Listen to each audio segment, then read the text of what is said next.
Bonjour et bienvenue dans la série de podcasts Chronos intitulée La tête à l'envers.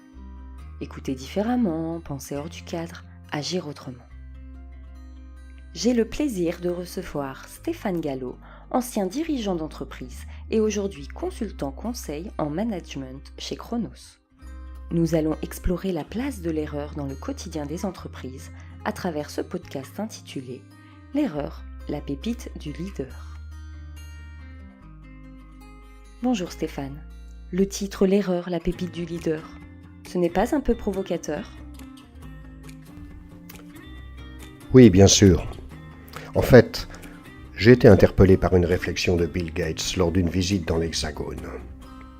La seule chose qui freine l'innovation en France, c'est la peur de l'erreur.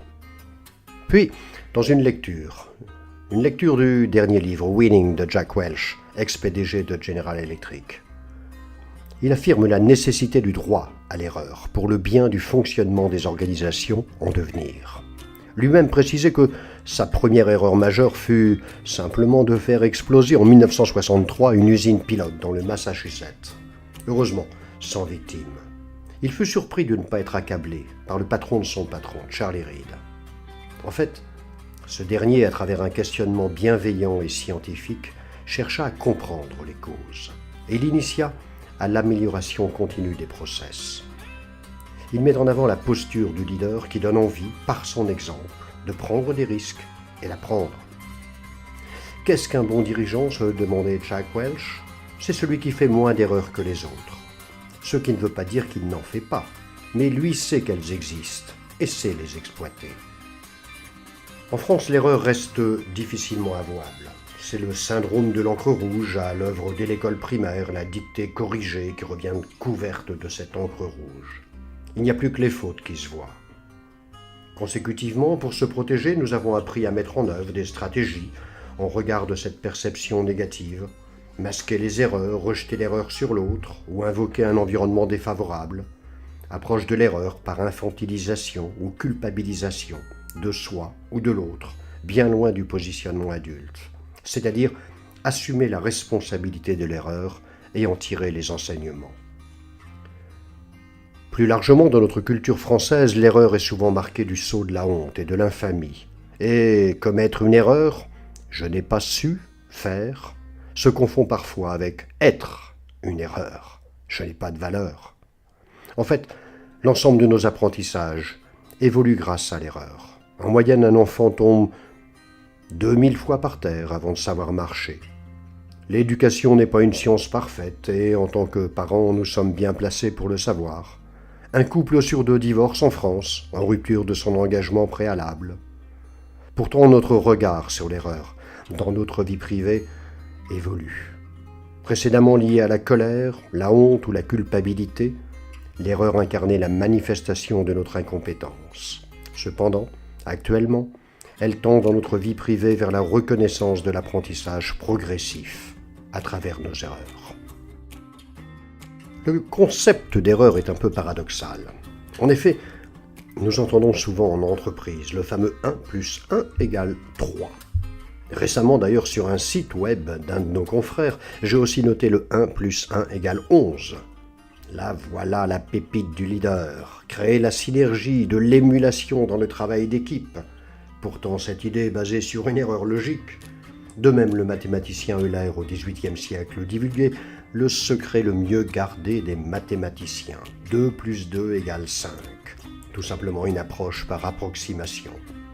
Sur un autre plan, cette phrase célèbre du peintre Yves Klein, « La terre est bleue comme une orange », pour indiquer dans un registre poétique la plénitude sphérique, source du bonheur, bleu azur, fruit de Noël, soleil orange, et même l'administration s'y met, la 2 chevaux Sahara, qui possédait 2 moteurs de 2 chevaux, et qui fiscalement était considérée comme une 5 chevaux. Dans notre approche logique, nous étudions souvent les mécanismes du raisonnement, indépendamment du sens des énoncés qu'elle utilise. D'où cet aspect paradoxal. Mais revenons à l'essentiel sur l'erreur, son étymologie. Du latin errorem, l'action d'errer ça et là, qui portent des idées d'incertitude, d'ignorance, voire même d'hérésie. L'erreur est un distingué de deux autres termes assez proches. L'erreur, c'est une chose fausse, erronée par rapport à la vérité, à une norme, à une règle, se tromper par rapport à un mode opératoire, une prescription préalable. L'échec est un objectif non atteint par rapport à un résultat préalablement défini. La faute, un manquement plus ou moins grave à un devoir, à un usage, à une règle de conduite, à la morale, à une prescription religieuse, même un péché. Si notre environnement et nos activités étaient stables et déterminés, la maîtrise des risques serait conditionnée par le respect strict des prescriptions et les erreurs seraient très rares. Mais notre environnement et nos activités sont en mutation permanente. Il existe de multiples manières de réaliser nos activités avec des résultats différents. L'approche algorithmique, propre un peu à Taylor, qui décrit une suite d'opérations à mener pour aboutir à un résultat défini, est clairement révolue. Le monde, et nous le constatons en permanence, est en mutation rapide et profonde, et la rigidité en fonction de la loi du tout ou rien interdit l'initiative et la prise de risque. Travailler sur l'erreur, c'est adopter une approche heuristique, issue de la psychologie de la découverte, qui fournit rapidement une solution réalisable, pas nécessairement optimale ou exacte. C'est l'approche test et apprentissage, qui, à travers nos erreurs et approximations, nous fait cheminer progressivement vers ce que nous cherchons. Pourquoi l'erreur, souvent synonyme de problème, est créatrice de valeur ? Le problème n'est pas l'erreur, mais sa répétition. En effet, l'erreur est souvent productive pour l'entreprise, en tant que potentialité d'apprentissage. En effet, l'erreur permet de trouver ce que l'on ne recherchait pas, ce qu'on appelle la sérendipité, d'engendrer l'innovation et d'améliorer les performances. Trouver, innover, améliorer, plutôt un bon programme, et le fait de la valoriser permet de réduire le stress et d'augmenter le bien-être chez les salariés. Commençons par la sérendipité. Le fait de faire une découverte par hasard et par sagacité alors que l'on cherchait tout à fait autre chose, ou une manière irrationnelle de faire des découvertes. Une manière irrationnelle de faire des découvertes ? Oui, et elles sont très nombreuses ces découvertes et significatives. Allez, quelques exemples.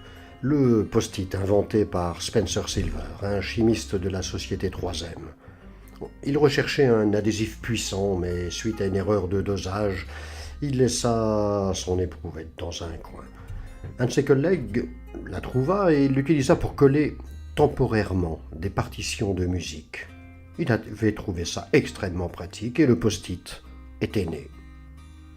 Le pacemaker, inventé par John Hobbs, un ingénieur électricien.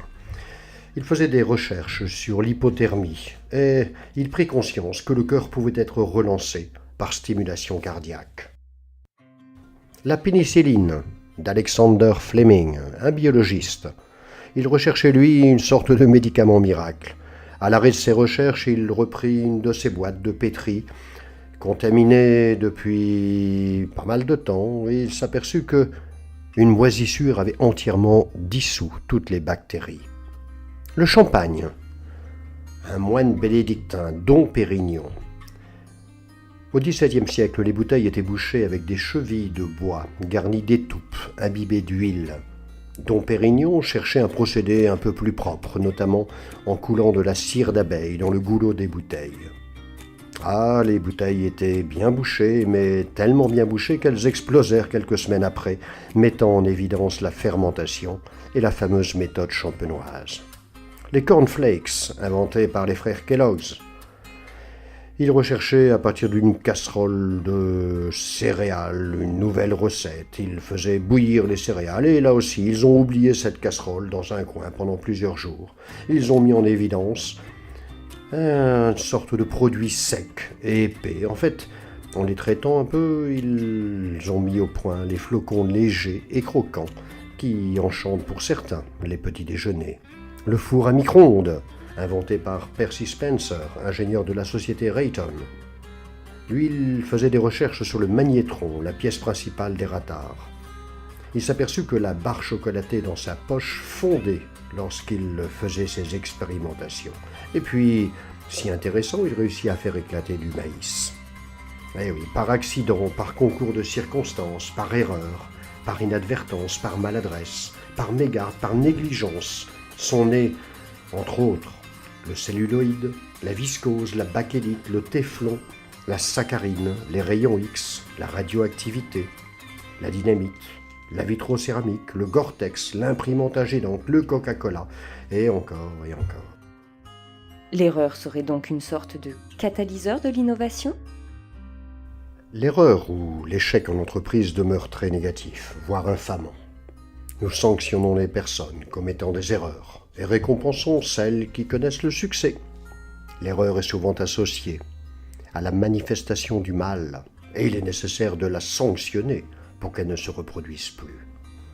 Le manager reste condamné au succès car c'est le seul moyen de justifier ses efforts, d'où une grande frilosité en fonction de la carrière professionnelle.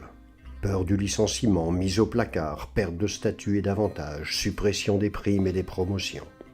Pourtant, l'innovation est un processus itératif et il est rare de bien faire du premier coup. La capitalisation des connaissances interprojets est primordiale. Souvent, l'innovation est d'abord un échec, puis à force d'amélioration, devient un succès. À titre d'exemple, l'ordinateur d'IBM, Stretch 7030, qui fut un désastre commercial en 1960. Mais il donna naissance 3 ans plus tard à la gamme 360, qui fut le tremplin de développement pour IBM pendant presque 10 ans. Cette approche test et apprentissage est aussi un moyen très efficace pour se faire une idée du comportement du marché, mettre rapidement des nouveaux produits sur le marché et les adapter en fonction de l'accueil des consommateurs. Pour l'entreprise Tefal, cela s'appelle l'innovation intensive. Sérendipité, innovation. Vous nous dites aussi que l'erreur permet d'améliorer les performances de l'entreprise. Oui, bien sûr, à travers le retour d'expérience. La liberté d'expression est la condition du retour d'expérience, c'est-à-dire la possibilité d'amélioration continue. Or, le comportement défensif des acteurs de l'entreprise amène ces derniers à planquer les erreurs ou à les attribuer à un autre. C'est la phobie de l'échec. Tous les processus qualité insistent sur le fait que pour être traité, il est nécessaire de détecter les non-conformités. Le Kaizen, fondamentalement, repose sur la mise en évidence des erreurs afin d'améliorer les processus. À titre d'exemple, prenons l'accident de Challenger, le 28 janvier 1986, qui a donné lieu à une enquête approfondie. Les causes de l'explosion ont été identifiées, mais surtout, il a été mis en évidence que la catastrophe était prévisible. En effet, les ingénieurs de Rockwell et Morton Thiokol, en charge du propulseur d'appoint, avaient tenté d'alerter sur les risques liés à la basse température sur les joints toriques. Mais ils ne furent pas entendus et l'autorisation de décollage fut donnée. Le rapport se conclut par des erreurs de communication qui aboutirent à la prise de décision de lancement de la navette, basée sur des informations incomplètes et parfois trompeuses. En fait, les conflits larvés, les enjeux corporatistes, les ambitions personnelles entre l'ingénierie, la gestion et la structure de management de la NASA ont occulté la clarté et la sagesse de la décision à prendre. Cet accident d'ailleurs fut transformé en étude de cas sur l'éthique de la délation et la prise de décision en groupe. Alors, que faire pour affirmer le droit à l'erreur en entreprise ? Que faire ? Instaurer la culture de la juste responsabilité. Lorsque l'erreur est niée dans une organisation, les groupes de travail décident de tout, en mode responsabilité diluée. Ce sont les fameux consensus mous, dans lesquels personne n'est d'accord, mais aucun n'exprime son désaccord. Souvent, les mails deviennent des outils stratégiques pour couvrir ou se couvrir. Les carrières se font sans prendre de risques, l'audace se perd et l'organisation ne progresse pas. Bien loin de cette position statique et contre-productive se situe l'innovation, l'intrapreneuriat et l'initiative responsable. À la base, 3 principes fondamentaux. reconnaître le droit à faire des erreurs, dépasser la honte et la peur de se tromper, récompenser la pensée innovante et l'expérimentation. Vous savez, apprendre à expérimenter, c'est toujours prendre le risque de se tromper. La culture du plus, de la quantité en regard du mieux, et la complexité croissante de l'environnement amènent les salariés à commettre des erreurs. Si le risque d'occurrence des erreurs est nié, ces dernières sont occultées de manière ou d'une autre. C'est pas vrai, c'est pas moi, c'est ailleurs. L'entreprise, à travers ce biais, se prive d'un formidable moyen d'amélioration continue. L'objectif n'est pas d'autoriser ou non l'erreur, de toute façon elle se produit, mais d'instaurer un climat de sécurité psychologique pour pouvoir s'exprimer ouvertement, oser innover sans peur de l'échec et savoir apprendre à travers ses erreurs. C'est le passage de la certitude à la culture du doute qui génère de plus des relations humaines pacifiées, sereines et tolérantes. L'objectif est de passer d'une culture de la certitude, où l'erreur n'a pas de place, à une culture du doute qui travaille sur l'erreur afin de s'améliorer. Pourtant, ce n'est pas facile, car le temps du doute est considéré comme du temps perdu. La culture de l'idéal nie les problèmes, masque les erreurs et ne permet pas aux organisations de s'adapter. Pour cela, un véritable programme de développement personnel est nécessaire, basé sur 3 perspectives. D'abord, le fait de reconnaître ses erreurs, sans mécanisme d'auto-justification. C'est un travail sur soi, en lucidité, sur ce que l'on a fait, en objectivité, dans l'évaluation, en confiance en soi pour admettre ses erreurs. Il nous demande d'abandonner l'image idéale que nous avons de nous-mêmes. Puis, la capacité de les entendre de son entourage, qui nécessite des relations sereines et profondes, basées sur des droits et devoirs clairement établis. Ce qui n'est pas facile car le ressenti basé sur le reproche n'est jamais loin. Enfin, la faculté de le dire qui m'oblige à penser l'erreur. Avec la verbalisation, j'accepte et je dépasse mon imperfection.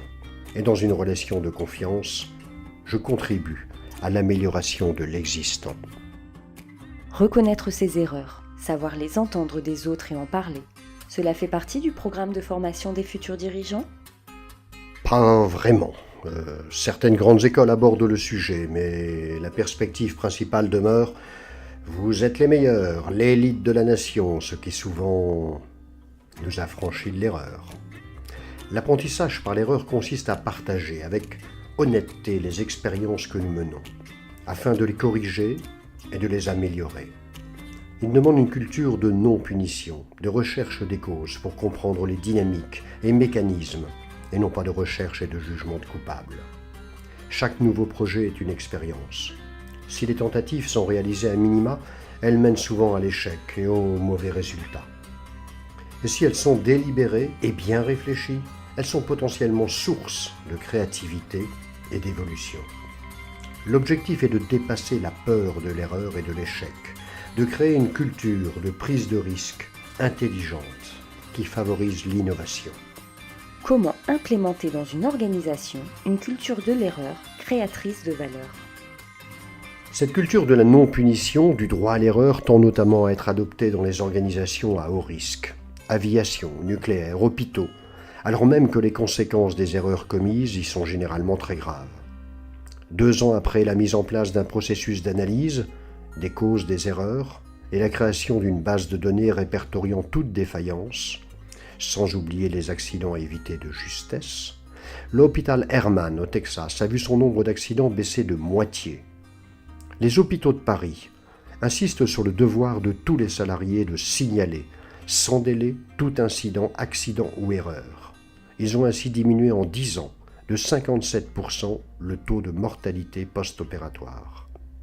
L'objectif est d'anticiper les erreurs avant de s'engager dans l'action, d'encourager l'expression des doutes, d'aménager des échanges collectifs sur les erreurs potentielles et les échecs à travers l'exploration des risques. Enfin, le 3e temps se rapporte à la valorisation des erreurs a posteriori.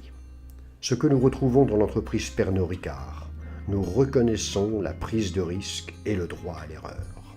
Apprendre de ses erreurs. Instaurer une culture du feedback pour réduire le stress et instaurer une dynamique positive et constructive. Partager en groupe ses erreurs et rechercher des solutions ensemble. Aménager la politique d'évaluation des salariés en reconnaissant et valorisant les comportements de prise de risque, promoteurs du changement, intrapreneuriat, et non pas seulement les bons résultats. D'autre part, encourager la direction à montrer l'exemple, au risque, oui, de perte d'un peu de légitimité et de crédibilité. À l'exemple de Jack Greenberg, PDG de McDonald's, qui a reconnu son échec avec le burger McLean Deluxe à faible teneur en graisse. Il s'est exprimé comme « Voilà le genre d'erreur que j'ai bien l'intention de reproduire ». Proposer aussi des exemples visibles dans l'entreprise, d'erreurs sans incidence sur la carrière. Admettre ses faiblesses et ses axes de progrès, ce qui contribue à développer sa puissance et sa confiance en soi dans le développement du leadership. L'identification permet sur un plan humain de s'affranchir de ses propres freins. Enfin, légender les échecs, en faire des mythes incorporés à la culture d'entreprise, que l'implicite devienne explicite, sans peur, sans tabou. Peur, tabou, notre posture par rapport à l'erreur, c'est principalement une affaire de culture ? Oui, véritablement. Mettre en place cette pépite du leader, c'est accepter de passer de la culture de l'orgueil au terreau du succès. Pour Gaston Bachelard, l'esprit scientifique doit se former en se réformant. La perfection est une perspective imaginaire, et le désir d'être parfait résonne avec notre sentiment narcissique de toute puissance. Dans la pensée d'hier, si un système n'avait pas correctement fonctionné, il devait être sanctionné, sans compter celui qui était en charge du contrôle, qui risquait de laisser passer les fautes. Pourtant, dans ce monde turbulent, comment ne pas errer si le chemin se fait en marchant ? L'erreur est témoignage de prise de risque, elle renferme le progrès, l'innovation, l'amélioration. Accepter notre imperfection, c'est identifier nos axes de progrès pour travailler à l'amélioration de notre condition. L'homme, l'organisation et même l'administration progressent par prise de conscience. Avant 2005, en France, un chef d'entreprise ayant fait faillite ne pouvait pas se lancer pendant 5 ans dans une autre aventure entrepreneuriale. Après 2005, si l'erreur est simple et liée au projet économique, c'est possible. Eh oui, les mentalités et les lois évoluent, c'est plutôt encourageant. Même si parfois l'erreur fait mal, à l'exemple de Ronald Wayne, qui a participé financièrement à la fondation de la société Apple en 1976. Mais très vite, doutant de la viabilité de l'entreprise, il vendit ses actions au bout de 2 semaines pour $800. Aujourd'hui, Apple est valorisé à 350 milliards de dollars. Mais ce qui est fait est fait. Il ne nous est pas possible de revenir en arrière. Nous ne pouvons que l'accepter. Comme disait Héraclite, on ne se baigne jamais 2 fois dans le même fleuve. Merci Stéphane pour ce partage et cet éclairage. Notre prochain podcast portera sur La Réunion, en finir avec le théâtre des habitudes. À bientôt sur La Tête à l'envers, les podcasts Chronos.